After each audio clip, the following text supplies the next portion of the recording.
The concerns about this are very real, but the people who are concerned about it aren't wording it quite right. It's not a merger of the militaries.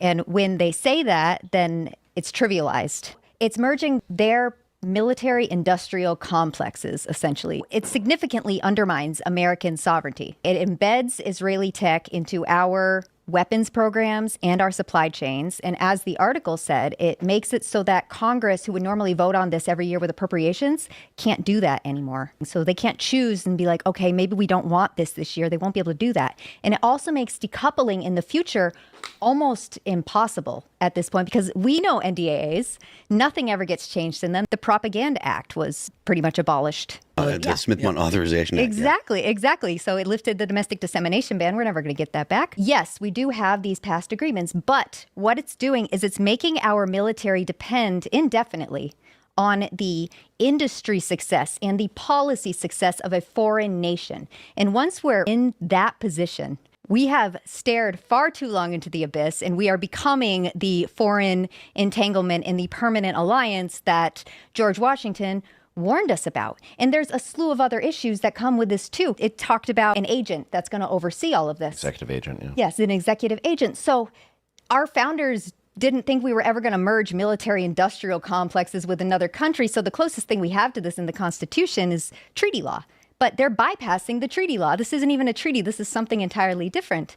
So there's no check and no balance for this guy. What is it? They're going to have to make something up, and it's not going to be constitutional. And then we have to get into espionage, okay?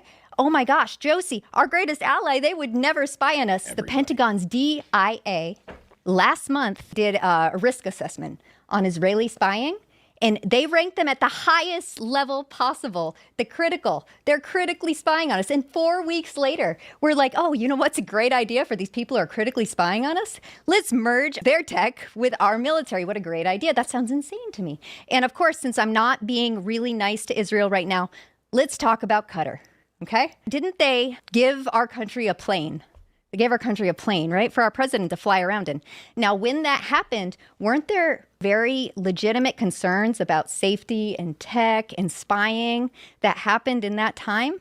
Yes, there were. So this isn't good when anybody does this. As a consistent person, I'm against all of that. And let's get into the votes. So Thomas Massie put forth an amendment.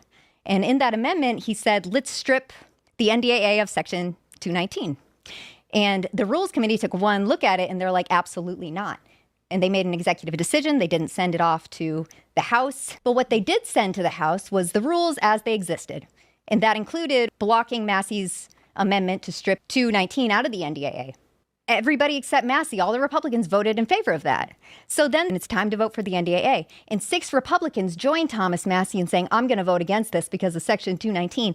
But that vote was meaningless, and that vote was performative, and that vote was safe because they just voted for the rules that blocked Thomas Massie from stripping that amendment.